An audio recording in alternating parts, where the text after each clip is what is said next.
साथियों, जय भीम,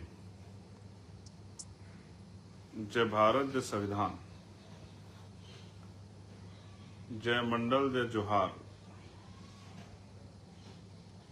जय लोकतंत्र, जय विज्ञान, जय जवान, जय किसान। आज एक अति महत्वपूर्ण विषय जो मेरे संज्ञान में है उस पर बात करने के लिए आपके बीच में हूं। और विषय महत्वपूर्ण है। आप जानते हैं कि मैं बहुत गंभीर विषयों पे ही इस तरह से अचानक से लाइव आके अपनी बात रखता हूं जब विषय में गंभीरता ज्यादा होती है। सर्वप्रथम मैं बहुजन समाज में जन्मे सभी संतों, गुरुओं और महान पुरुषों को नमन करता हूं। आप अभी लाइव के माध्यम से जुड़कर या उसके बाद हमारे सोशल मीडिया प्लेटफॉर्म पे मुझे सुन लेंगे, लेकिन ये सुनना उन तमाम बाबा साहब अम्बेडकर को मानने वाले साथियों के लिए बहुत जरूरी है जो साथी बाबा साहब अम्बेडकर में और उनके द्वारा बनाए गए संविधान से प्यार करते हैं, बाबा साहब अम्बेडकर का सम्मान मन में करते हैं। और उनमें भी जो उत्तर प्रदेश से जुड़े हुए हैं, लखनऊ आसपास उत्तर प्रदेश, हालांकि बाबा साहब तो विस्तृत हैं, वो लखनऊ उत्तर प्रदेश तक तो सीमित नहीं है, लेकिन ये अति महत्वपूर्ण विषय जब मेरे संज्ञान में आया तो मुझे लगा कि आपके बीच रखना चाहिए। उसी को लेकर मैं आपके बीच लाई हूं, जिसमें मैं एक पत्र भी जारी कर चुका हूं मुख्यमंत्री उत्तर प्रदेश के नाम। आशा उम्मीद है कि वो उसका संज्ञान लेंगे। प्यारे साथियों, एक जो महापुरुषों की श्रृंखला है, कभी आप दिल्ली ऑफिस आएंगे तो आप देखेंगे मैंने बहुत सारे महापुरुषों का चित्र जो है वो अपने ऑफिस में लगाया है। मैं साथियों से कहूंगा कि उसका एक वीडियो बना के भी भेजे कि आपको पता लगे कितने महापुरुषों की वजह से इस देश में लोकतंत्र आया है, संविधान रूपी जो शक्ति आई है वो कितने महापुरुषों के संघर्ष की देन है और कितने लंबे समय, सैकड़ों सालों के प्रयासों का फल है संविधान। जिस संविधान की वजह से मुझे, आपको और मेरे जैसे करोड़ों भारतीयों को स्वाभिमान सम्मान का जीवन जीने के अवसर मिलते हैं। तो प्यारे साथियों, विषय ये है कि लखनऊ में 10 विधानसभा मार्ग पर एक बाबा साहब डॉक्टर BR अम्बेडकर जी का अम्बेडकर महासभा एवं अस्थि कलश जो है एक बहुत ही महत्वपूर्ण स्थान है। 10 विधानसभा मार्ग लखनऊ, जहां पे बोधिसत्व डॉक्टर बाबा साहब अम्बेडकर जी की अस्थियों को रखा गया है। और एक लंबे समय से ये प्रक्रिया रही। बहुत महत्वपूर्ण देश के, प्रदेशों के बहुत महत्वपूर्ण पदों को सुशोभित करने वाले, बड़े बड़े पदों पे रहने वाले सीनियर लोगों ने वहां जाके बाबा साहब को नमन किया। जो ऐतिहासिक केंद्र है 10 विधानसभा मार्ग लखनऊ में, वो डॉक्टर सविता अम्बेडकर जी द्वारा वहां पर परम पूजनीय डॉक्टर बाबा साहब भीमराव अम्बेडकर जी की अस्थि कलश की स्थापना वहां की गई। यानी कि वो रहबर जिन्होंने देश को संविधान दिया और करोड़ों बेजुबानों को जबान दी और हमें महिलाओं को, किसानों को, मजदूरों को, युवाओं को, पिछड़ों दलितों को, आदिवासियों को और जो अल्पसंख्यक समाज में मुसलमान हो, जैन हो, सिख हो, बौद्ध हो, ईसाई हो, उन तमाम लोगों को जो संवैधानिक अधिकार थे, उन बाबा साहब अम्बेडकर की अस्थियां वो हमारे लिए एक तीर्थ है। मैं इस तरह से भी उसको समझा सकता हूं। मैं भी वहां गया हूं। उस जगह को बदलने का काम किया जा रहा है। मुख्य चौक पे है वो, विधानसभा के पास, उसको जो है हटाने का काम, वो स्थान परिवर्तन करने का काम किया जा रहा है। जब से बात मुझे पता लगी है तब से मेरे मन में बेचैनी पैदा हुई और मैं मानता हूं कि अच्छा नहीं हो रहा है। सिर्फ अपने निजी स्वार्थ के लिए महापुरुषों के ऐतिहासिक स्थलों से इस तरह की छेड़खानी ठीक बात नहीं। और ये कर कौन रहा है? ये उत्तर प्रदेश की सरकार कर रही है। वही सरकार जो बाबा साहब अम्बेडकर की मूर्तियों के संरक्षण करने के लिए 403 करोड़ रुपए जिन्होंने अभी अलाउ किया है, वही सरकार एक तरफ 403 करोड़ रुपए देकर बाबा साहब अम्बेडकर की मूर्तियां संरक्षित करने का काम करने की बात कर रही है, और दूसरी तरफ बाबा साहब अम्बेडकर के अस्थि कलश जहां रखा हुआ है उस स्थान को परिवर्तित करने की बात कर रही है। शायद वो सरकार को अच्छा ना लगता क्योंकि मेन चौराहे पे है, और ऐसा भी हो सकता है कि जो 403 करोड़ रुपए और ये सब देने की बात कही गई वो इसलिए की गई हो कि कल जब इस तरह की चीजें आप करें, सरकार के लोग उसे हटाएं वहां से, तो लोग जब विरोध करें या अपनी बात करें या जिनकी आस्था बाबा साहब से जुड़ी हुई है, जब वो अपनी बात रखे तो शायद आप कहो कि हम तो बाबा साहब का बहुत बड़ा सम्मान करते, जो मूर्तियां गांव में रखी हम तो उसका भी संरक्षण कर रहे हैं, उसके लिए भी छत बनवाने की, उसमें भी 10 लाख रुपए देने की बात कर रहे हैं। ये शायद एक सोचा समझा प्लान हो सकता है, हमें इस बात को समझना पड़ेगा। मैं इसकी उपलब्धियां आपको बता देता हूं जगह की। ये ऐतिहासिक स्थल डॉक्टर सविता अम्बेडकर जी द्वारा परम पूजनीय डॉक्टर बाबा साहब अम्बेडकर जब इस दुनिया से चले गए, उनकी अस्थियों कलश को उन्होंने वहां स्थापना की। एक बात, महामहिम राष्ट्रपति श्रद्धेय के.आर. नारायण साहब ने वहां बोधि वृक्ष, आप समझते हैं कि बुद्धिज्म में बोधि वृक्ष की कितनी महत्ता है, भगवान बुद्ध से वो प्रत्यक्ष रूप से अप्रत्यक्ष रूप से जुड़ी हुई एक जो है भूमिका है। तो वहां बोधि वृक्ष के.आर. नारायण साहब ने, जो महामहिम राष्ट्रपति साहब थे, उन्होंने वहां बोधि वृक्ष की स्थापना की। महामहिम राष्ट्रपति श्रद्धेय रामनाथ कोविंद जी ने के द्वारा वहां धम्म चक्र की स्थापना की गई, और उस समय के मुख्यमंत्री राजनाथ सिंह जी द्वारा परम पूजनीय बाबा साहब अम्बेडकर जी की 12 फीट की प्रतिमा की वहां स्थापना की गई। इस ऐतिहासिक स्थल पर मैंने ट्वीट में बताया भी कि भारत के प्रमुख पूर्व मुख्य न्यायाधीश श्रद्धेय के.जी. बालाकृष्णन साहब, हमारे वर्तमान के प्रधानमंत्री श्री श्रद्धेय नरेंद्र मोदी जी और पूर्व प्रधानमंत्री वीपी सिंह जी भी द्वारा भी बाबा साहब की अस्थियों पर पुष्प अर्पित और श्रद्धा सुमन अर्पित किए जा चुके हैं।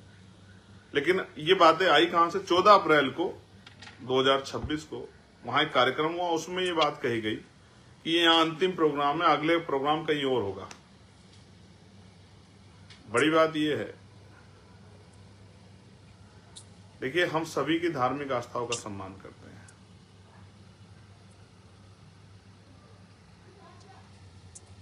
आपकी आस्था किसी में है, हमारी आस्था किसी में है, और सबकी आस्था है, हिंदुओं की आस्था है, मुसलमानों की आस्था है, सिखों की आस्था है, जैनों की आस्था है, इस तरह से आपस में परिवर्तित है, लेकिन सम्मान हर कोई एक दूसरे का करता है। आप तो 500 साल पुरानी चीज भी चाहते हैं कि साहब 500 साल पुरानी ये था जिसके कोई तथ्य भी ना हो कि भाई ये हमारा था, इसके लिए हम कोर्ट में भी लड़ेंगे, यहां भी लड़ेंगे, वहां भी लड़ेंगे। और हम जहां हमारे संज्ञान में अपने महापुरुषों के अस्थि कलश रखे हुए, आप चाहते हैं कि वो जगह आप हमसे छीन लेंगे, तो आप गलतफहमी में मत रहना भाई। ये बात मैं बहुत जिम्मेदारी से कह रहा हूं। ये छीनने का प्रयास दिल्ली में किया गया था।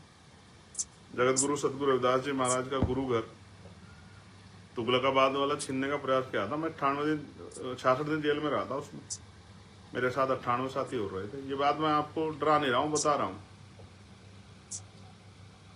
आज क्योंकि बहुत महत्वपूर्ण दिवस है, जिस दिन मैं ये जानकारी भी आपको दे रहा हूं घोषणा करते हुए कि इस कौम के शहीद संत रामानंद जी महाराज, आज उनका शहीदी दिवस है। और जब मैं सांसद बना था, सबसे पहले अगर मैं कहीं गया था तो मैं वहीं गया था, कौम के शहीद संत रामानंद जी महाराज को, उस जगह पे जहां उनको गोली लगी, उनको गोली लगी, वो शहीद हो गए, तब मुझे गोली लगी, मैं बच गया था। उसी उनके पवित्र स्थल पे जहां उन्होंने प्राण त्यागे थे, जहां उनको गोली लगी थी, जहां इतना बड़ा कष्ट हमारे साथ हुआ था, मैं उस धरती को गया था, उस स्थान को छूने नमन करने के लिए। तो बस मैं सरकार को ये बता रहा हूं सीधी हिंदी वाली भाषा में, सीधे शब्दों में,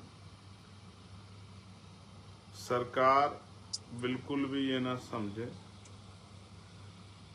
कि यहाँ कोई इन कमजोर वर्गों की आस्था से जुड़े हुए महापुरुषों को, क्योंकि मैं तो मानता हूं कि आपकी आस्था तो नहीं हो सकती इन महापुरुषों में। अगर आपकी आस्था होती तो आप ऐसा नहीं करते।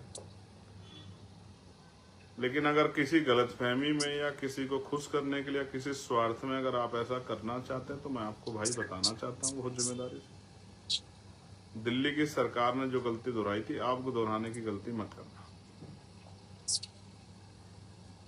ये दिल्ली था, यहाँ 5 लाख लोग आए थे और अपने महापुरुषों, अपने रहबरों में जिनमें प्रमुख थे डॉक्टर बाबा साहब अम्बेडकर है, अगर उनके ऐतिहासिक स्थल को बचाने के लिए मुझे पूरे प्रदेश और देश भर के लोगों को लखनऊ बुलाना पड़ा तो मैं पीछे नहीं हटूंगा। ये बात मैं आपको बता रहा हूँ। ये बात आप अच्छी तरह समझ लें, जान लें और अपने दिमाग में रखें। आप बिल्कुल गलतफहमी मत रहें कि आप ऐसा कर लेंगे और हम चुपचाप बैठ के ऐसा देख लेंगे। ये बात आप अच्छी तरह समझ लें। वो स्थान किसी एक व्यक्ति का नहीं, कमेटी का नहीं, वो हमारे लिए ऐतिहासिक स्थल है। मैं भी जब जाऊंगा 4 जून से हम लोग जो सत्ता परिवर्तन यात्रा शुरू कर रहे हैं, वो सत्ता परिवर्तन यात्रा की प्रेस कॉन्फ्रेंस के लिए मैं वहां जाऊंगा। तो मैं आपको बताना चाहता हूं, मैं उस धरती पे भी, ऐतिहासिक धरती पे भी पुष्प अर्पित करने के लिए जाऊंगा प्रेस कॉन्फ्रेंस से पहले। फिर मैं वहां प्रेस कॉन्फ्रेंस करूंगा 4 जून की यात्रा की पूरी जानकारी के लिए। लेकिन ये बात मैं स्पष्ट करना चाहता हूँ, मेरा आग्रह समझिए, मेरा हाथ जोड़ के निवेदन समझिए, मेरी मांग समझिए, मेरे द्वारा जिन लोगों का मैं प्रतिनिधित्व करता हूं उनकी मांग समझिए। लेकिन बिल्कुल भी ये मत समझिए कि ये मेरी कोई राजनीतिक बात है, ये अचानक से मेरे मन में आ गई। जब से मैंने इस बात को सुना, मैं इंतजार कर रहा था कि मेरे पत्र के बाद सरकार उस पर कोई निर्णय लेगी। लेकिन मैं ये बताने के लिए फेसबुक लाइव कर रहा हूँ कि यूट्यूब चैनल द्वारा, मीडिया के चैनल द्वारा, आपकी इंटेलिजेंस LIG द्वारा ये बात आप तक चली जाएगी।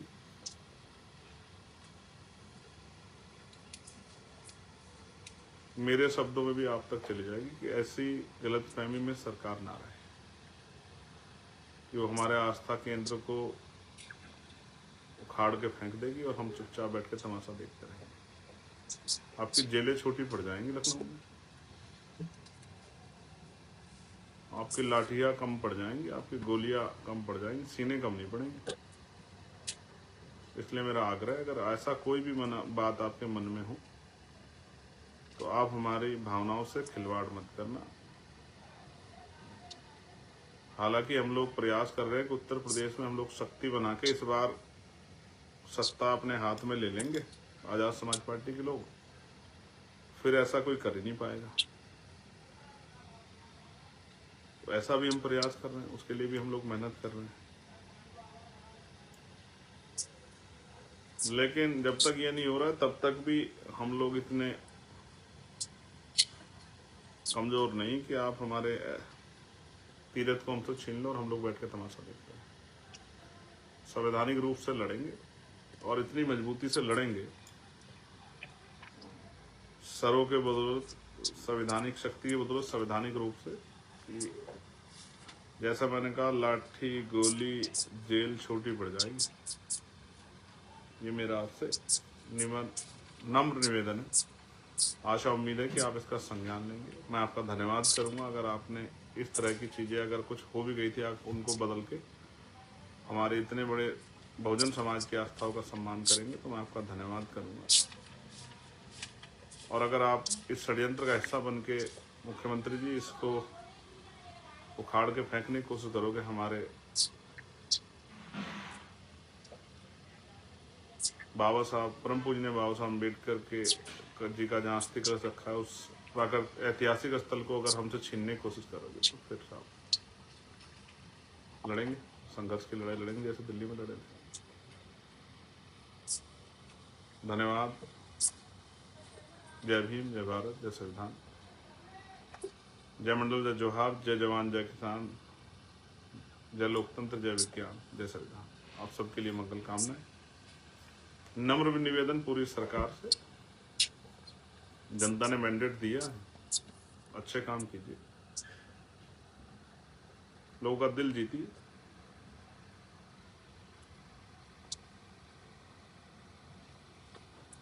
कुछ अच्छा करके दिखाइए, पेपर लीक ही रोक लीजिए, नौजवानों को रोजगार दीजिए।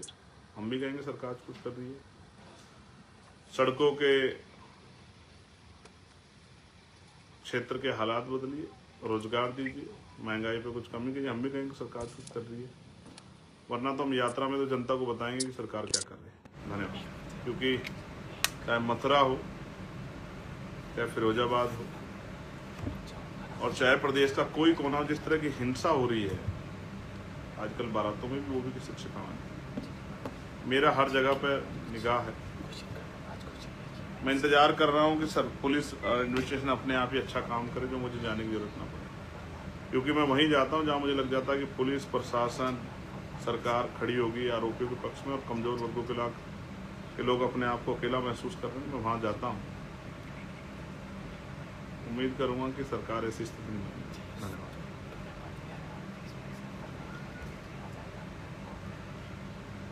साथियों, जय भीम, जय भारत, जय संविधान, जय मंडल, जय जोहार, जय लोकतंत्र, जय विज्ञान, जय जवान, जय किसान। आज एक अति महत्वपूर्ण विषय जो मेरे संज्ञान में है, उस पर बात करने के लिए आपके बीच में, और विषय महत्वपूर्ण है। आप जानते हैं कि मैं बहुत गंभीर विषयों पे ही इस तरह से अचानक से लाइव आके अपनी बात करता हूँ, जब विषय में गंभीरता ज़्यादा होती है। सर्वप्रथम मैं बहुजन समाज में जन्मे सभी संतों, गुरुओं और महान पुरुषों को नमन करता हूँ। आप अभी लाइव के माध्यम से जुड़कर या उसके बाद हमारे सोशल मीडिया प्लेटफॉर्म पे मुझे सुन लेंगे, लेकिन ये सुनना उन तमाम बाबा साहब अम्बेडकर को मानने वाले साथियों के लिए बहुत ज़रूरी है, जो साथी बाबा साहब अम्बेडकर में और उनके द्वारा बनाए गए संविधान से प्यार करते हैं, बाबा साहब अम्बेडकर का सम्मान मानने करते हैं। और उनमें भी जो उत्तर प्रदेश से जुड़े हुए हैं, लखनऊ आसपास उत्तर प्रदेश, हालांकि बाबा साहब तो विस्तृत हैं, वो लखनऊ उत्तर प्रदेश तक तो सीमित नहीं है, लेकिन ये अति महत्वपूर्ण विषय जब मेरे संज्ञान में आया तो मुझे लगा कि आपके बीच रखना चाहिए। उसी को लेकर मैं आपके बीच लाई हूँ, जिसमें मैं एक पत्र भी जारी कर चुका हूँ मुख्यमंत्री उत्तर प्रदेश के नाम। आशा उम्मीद है कि वो उसका संज्ञान लेंगे। प्यारे साथियों,